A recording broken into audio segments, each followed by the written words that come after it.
आप देख रहे हैं इंडिया न्यूज में, आपके साथ अरुणम जहान शेख। बुलेटिन की शुरुआत करेंगे इस वक्त की बड़ी खबर से। यूपी एटीएस का लखनऊ में बड़ा ऑपरेशन। एटीएस ने 2 आतंकी को किया गिरफ्तार। लखनऊ में दबका इलाके में पकड़े गए आतंकी। इस वक्त की बड़ी खबर हम आप तक पहुंचा रहे। यूपी एटीएस का लखनऊ में बड़ा ऑपरेशन। प्रेशर कुकर बम के मटेरियल को भी जब्त किया गया। 1 हफ्ते से आतंकियों को ट्रेस कर रही थी टीम। बम स्क्वाड को मौके पर बुलाया गया है। इस वक्त की बड़ी खबर हम आप तक पहुंचा रहे हैं। आसपास के मकानों को खाली कराया गया है। एटीएस ने मकान को अपने घेरे में लिया। लखनऊ के दुबका इलाके में पकड़े गए आतंकी। इस वक्त की बड़ी खबर आप तक पहुंचा रहे। राजधानी में आतंकी प्रेशर कुकर बम के मटेरियल भी बरामद हुए हैं। 1 हफ्ते से आतंकियों को ट्रेस कर रही थी टीम। यूपी एटीएस का लखनऊ में बड़ा ऑपरेशन। बम स्क्वाड को मौके पर बुलाया गया। इस वक्त की बड़ी खबर आप तक पहुंचाया जा रहा है। एटीएस ने 2 आतंकी को गिरफ्तार किया है। यूपी एटीएस का लखनऊ में बड़ा ऑपरेशन। लखनऊ में के दुबका इलाके में पकड़े गए आतंकी। इस वक्त की बड़ी खबर।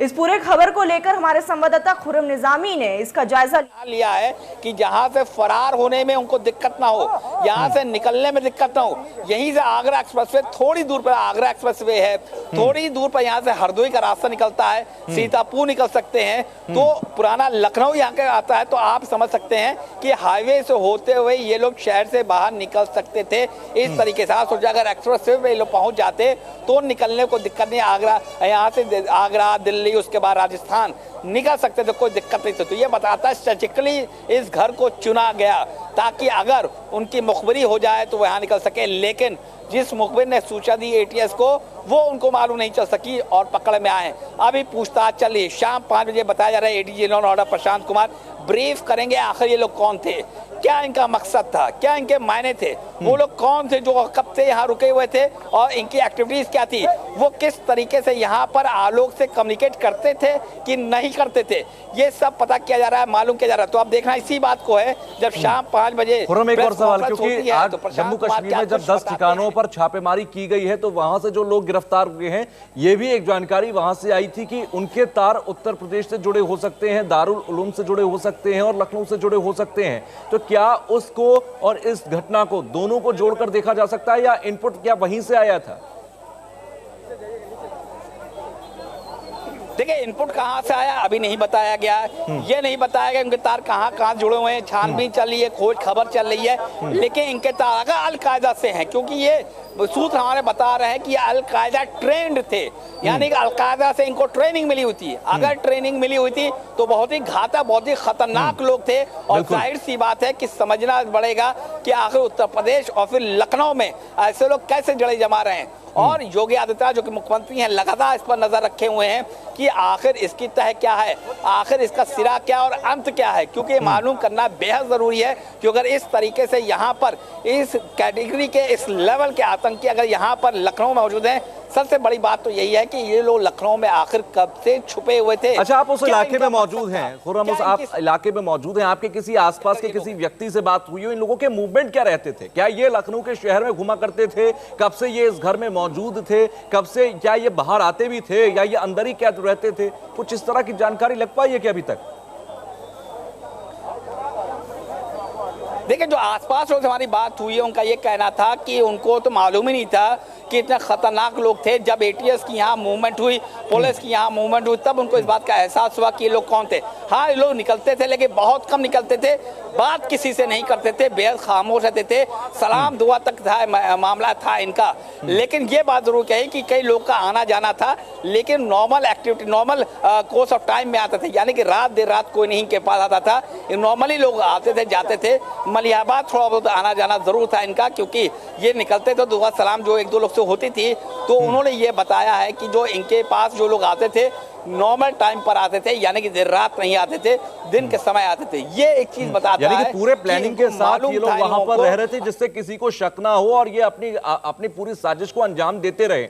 आने वाले समय में, क्योंकि लगातार अगर देखें तमाम लश्कर हो, अलकायदा हो, तमाम संगठन इस वक्त भारत को दहलाना चाहते हैं और यही वजह है कि लखनऊ को भी वो चुनने की कोशिश कर रहे थे। इससे पहले भी अगर देखें योगी आदित्यनाथ को इस बात का खतरा हमेशा से रहा है, आतंकवादी घटनाओं का खतरा हमेशा से रहा है। मैं थोड़ा वहां पे जियोलॉजिकल स्थिति को समझना चाहूंगा, ज्योग्राफिकल समझना चाहूंगा कि विधानसभा या जो वो इलाका है लखनऊ का जहां पर ज्यादातर वीवीआईपीज मूवमेंट रहते हैं, वहां से ये जगह कितनी दूरी पर है? देखिए, मैंने पहले बताया शहर से बाहर निकलने के लिए ये बेस्ट स्ट्रेटेजिकली लोकेटेड है। जैसे आगरा एक्सप्रेसवे जो बेहद करीब है, दूसरी तरफ जाइएगा तो आप सीतापुर निकलते हो, सीतापुर हरदोई, आप हरदोई और सीतापुर निकल सकते हैं, कोई दिक्कत नहीं होगी, जाम तक नहीं मिलेगा आपको। लेकिन अगर हम विधानसभा की बात करेंगे या फिर लोक भवन की बात करेंगे या फिर 5 कालिदास समाज जो ऑफिशियल रेसिडेंस है मुख्यमंत्री का, तो यहाँ से 10 से 12 किलोमीटर का सफर है। यानी कि अगर आप देखें 10 किलोमीटर के रेडियस में हर चीज इनके रीच में थी। लेकिन सबसे अहम बात जो मैंने पहले बताया वो यही है कि अगर इनको यहाँ से फरार होना था तो इससे बेहतर कोई जगह उनके लिए नहीं हो सकती थी। शहर से बाहर भी नहीं है, आउटस्कर्ट्स में है। ये पुराना लखनऊ इलाका पड़ता है, ये आउटस्कर्ट्स है, आप आराम से निकल सकते हैं बाहर। दूसरी बात, अगर आपको वहां जाना है तो कनेक्टिविटी बहुत बेहतर है, आप पुराने लखनऊ होते जा सकते हैं या बाहर से होते हुए जा सकते हैं। यहाँ से एयरपोर्ट भी जाना है, अगर आप आगरा एक्सप्रेसवे पकड़ के आगरा एक्सप्रेसवे मुड़ करके सीधे मुड़ जाइएगा तो आप कानपुर की तरफ पहुंच सकते हैं। यानी कि एयरपोर्ट के बेहद करीब आप पहुंच सकते हैं और इत्मीनान से पहुंच सकते हैं। मूवमेंट बहुत शार्प यहाँ रहती है, कोई दिक्कत नहीं, कोई शक शिवा की बात नहीं है। तो स्ट्रेटेजिकली लोकेटेड था। हम चाहेंगे कि आप अपने पीछे की थोड़ा तस्वीरें भी दिखाते रहिए और वहां पर मूवमेंट क्या है जरा उसको भी इलैबोरेट कीजिए कि अभी वहां के तस्वीरें क्या है, मूवमेंट क्या है। देखिए, मैं अपने कैमरामैन हरिओम से कहूंगा यहाँ पर दिखाया। खुर्रम, आप तस्वीरें दिखाते रहिए। एक बड़ा अपडेट है, वो बड़ा अपडेट भी हम अपने दर्शकों को दे दें। सूत्रों के हवाले से एक बड़ी खबर है कि आईबी इनपुट के आधार पर एटीएस ने कार्रवाई की है।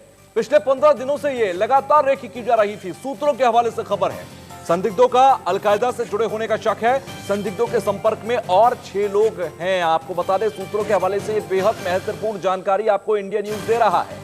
पिछले 15 दिनों से लगातार रेकी की जा रही थी। संदिग्धों का अलकायदा से जुड़े होने का शक है। लखनऊ में एटीएस की यह कार्रवाई आईबी के इनपुट के बाद हुई है। इंटेलिजेंस ब्यूरो के इनपुट के बाद यह बड़ी कार्रवाई की गई है। सूत्रों के हवाले से खबर हम आपको दे रहे हैं। यूपी को दहलाने की बड़ी साजिश नाकाम कर दी गई है और आईबी का इनपुट यह था एटीएस को, और एटीएस ने उस आईबी के इनपुट पर कार्रवाई की। 2 संदिग्धों को गिरफ्तार किया। इनके पास से प्रेषित हुआ बम और तमाम चीजें गिरफ्तार किया गया है। राकेश सिंह हमारे संवाददाता हमारे साथ जुड़ गए हैं। राकेश, जिस तरीके से आईबी के इनपुट की बात की जा रही है और एटीएस ने उस पर कार्रवाई करते हुए 2 संदिग्धों को गिरफ्तार किया, लेकिन अभी भी कई उनके ऐसे लिंक या नेटवर्क के लोग हो सकते हैं जो अभी भी एक्टिव हों या फिर वो यहां से फरार होने की कोशिश कर रहे हो। अभी किस तरीके की गतिविधियां वहां पर हैं और किस तरीके के हमें इनपुट मिल पा रहे हैं फिलहाल हमारे सूत्रों के सोर्सेज से?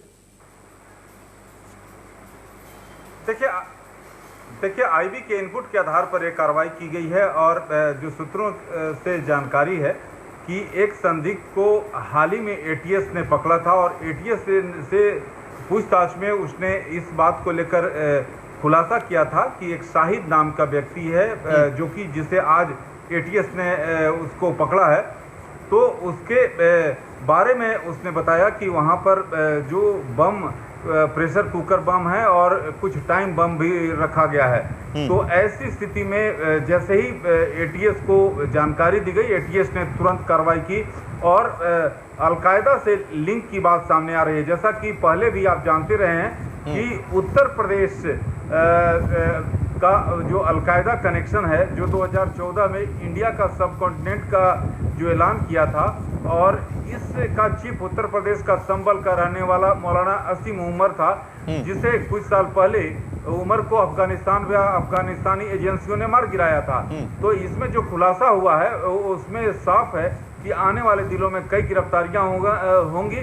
6 और लोगों की तलाश की जा रही है और ऐसी स्थिति में जो वहां से डॉक्यूमेंट्स मिले हैं वो काफी खतरनाक हैं। उनके मंसूबे, बिल्कुल उनके मंसूबों और उनके नेटवर्क को बहुत हद तक वो डॉक्यूमेंट्स क्लियरिफाई करेंगे और अभी पूछताछ में बहुत कुछ सामने आना बाकी है। आप हमारे साथ बने रहिए। खुर्रम के पास चलते हैं, लखनऊ।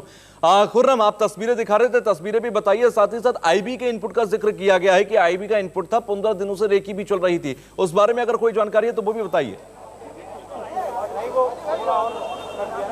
देखिए, आईबी बहुत एक्टिव है इस वक्त उत्तर प्रदेश को खास तौर से लेकर के। धर्मांतरण का मामला जो चल रहा है वो भी आईबी का इनपुट था, और ये जो कथित आतंकी पकड़ में आए हैं ये भी आईबी का इनपुट था। शाहिद, जिससे अभी भी एटीएस लगातार पूछताछ कर रही है, इसी गैराज के अंदर शाहिद मौजूद है और एटीएस के अधिकारी लगातार पूछताछ कर रहे हैं। जो मालूम चला है शाहिद कौन है, शाहिद 8 साल पहले दुबई से वापस लौटा था, उसके बाद गैराज का काम कर रहा था और लगातार यहाँ पर कर रहा है। जो इसके अगल बगल वाले घर है वह रिटायर्ड कर्मचारी हैं, वो खामोश है। उनको हैरानी हो रही है कि उनके पड़ोस में इस तरीके के लोग कैसे मौजूद रह सकते हैं। अब बात यह होती है कि शाहिद जो गैराज चला रहा था, आखिर ये एक मामूली शख्स था जो अपनी जीविका चलाने के लिए गैराज चला रहा था, या फिर गैराज की आड़ में वो एक बड़ी साजिश रच रहा था। अगर 8 साल पहले वो दुबई से लौटा तो सवाल ये भी उठता है कि 8 साल पहले वो अलकायदा के कांटेक्ट में आ गया था, जो बताया जा रहा है, या किसी आतंकी संगठन के कांटेक्ट में आ गया था, या फिर ये सर्जिकली लोकेशन देख करके आतंकियों ने किसी तरीके से उसका ब्रेन वॉश किया और उसको अपने साथ मिलाया। ये थ्योरीज है एटीएस बताएगी कि कौन थ्योरी सही है, कौन थ्योरी गलत है। आप देखिए, लगातार यहाँ पर एक्टिविटी बढ़ रही है और पुलिस सबको रोक रही है, क्योंकि अंदर भले वो दोनों गिरफ्त में आ चुके हों, लेकिन जो एक्टिविटी थी उसको पता करने की कोशिश की जा रही है। एटीएस लगातार मोर्चा ली हुई है। अच्छा खुर्रम, एक चीज, अगर दोनों ही संदिग्ध गिरफ्तार किए जा चुके हैं और पूरे घर को कॉम्ब ऑफ किया जा चुका है, वहां से तमाम एविडेंसेस को कलेक्ट किया जा चुका है, लेकिन हम ये तस्वीरों में देख रहे हैं कि एटीएस अभी भी वहां पर मुस्तैद है और अंदर भी एटीएस के तमाम अधिकारी हैं। अंदर क्या गतिविधि चल रही है, कुछ अंदाजा है क्या इस चीज का? हालांकि कॉन्फिडेंशियल है। ये बिल्कुल 3 घंटा हो चुका है, एटीएस के आला अधिकारी अंदर मौजूद हैं, वो दोनों संदिग्ध अंदर मौजूद हैं, दोनों से लगातार पूछताछ चल रही है, क्योंकि एटीएस को मालूम है कि अगर ये आतंकी हैं और उनका इनपुट सही, आईबी का इनपुट सही है, तो इनको अभी निकालने का सिक्योरिटी रीजन से कोई माने नहीं करता। लिहाजा ये जो गैराज है जहां कभी गाड़ियां बनती थी उसको इंट्रोगेशन सेंटर में तब्दील कर दिया गया है। लगातार उनसे पूछताछ चल रही है, अंदर देखा जा रहा है, अंदर छानबीन भी हुई है। तब प्रेशर कुकर बॉम्ब निकलने की बात की गई, कुछ हथियार निकालने की बात कही गई है। कंफर्मेशन नहीं है, ऑफिशियली कंफर्म नहीं किया गया, लेकिन बताया गया है। और अगर ऐसा है तो बहुत बड़ी बात है कि लोकल इंटेलिजेंस यूनिट लखनऊ की क्या कर रही थी। स्टेट एलआईयू का बहुत बड़ा फेलियर होगा अगर ये आईबी के इनपुट के बाद चीजें सामने आई हैं, क्योंकि एलआईयू की जिम्मेदारी होती है कि वो वहां पर तमाम इन्वेस्टिगेशन को रखे और इनपुट्स को इकट्ठा करता रहे, समय समय पे पुलिस के साथ साझा करे। फिलहाल यहां पर एलआईयू का फेलियर देखने को मिला, लेकिन जो तमाम एटीएस के हवाले से आपको जानकारी मिले आप हमसे साझा करते रहिएगा। फिलहाल के लिए शुक्रिया, हम आगे भी आपसे तमाम अपडेट लेते रहेंगे। और राकेश, आपका भी बहुत बहुत शुक्रिया। कुल मिलाकर 4 तस्वीरें आप देखिए, लखनऊ में बड़ी साजिश नाकाम हुई है, 2 संदिग्ध गिरफ्तार हुए हैं, एटीएस का एक बड़ा ऑपरेशन ये है और पूरे इलाके को सील कर दिया गया है। आपको ये 4 तस्वीरें देखना बहुत जरूरी है, क्योंकि बेहद अहम उत्तर प्रदेश के लखनऊ से यह तस्वीर आ रही है। इन चारों तस्वीरों में आप देखिए किस तरीके से ये पूरे ऑपरेशन को अभी अंजाम दिया गया है। 2 संदिग्ध गिरफ्तार हो गए हैं, इनके पास से प्रेशर कुकर बम, तमाम हथियार भी बरामद किए गए हैं। दोनों से अभी अंदर घर के अंदर बैठकर पूछताछ चल रही है। खुर्रम, हमारे संवाददाता लगातार ये जानकारी दे रहे थे कि अभी भी दोनों संदिग्ध घर के अंदर हैं, तमाम एटीएस के अधिकारी अंदर मौजूद हैं और दोनों ही संदिग्धों से पूछताछ चल रही है कि उनका नेटवर्क किस तरीके से यहां पर काम करता था, कौन कौन उनकी मदद करता था, किस तरीके से वो पूरा सर्वाइवल कर रहे थे और आगे उनकी साजिश आखिर क्या थी। तो एक बड़ी साजिश को नाकाम यहां पर एटीएस की टीम ने किया है, जो कि आईबी के इनपुट पर कार्रवाई की गई है। एक छोटा सा ब्रेक यहां पर ले रहे हैं, ब्रेक के बाद भी हर अपडेट सबसे पहले इंडिया न्यूज पर। एक पिता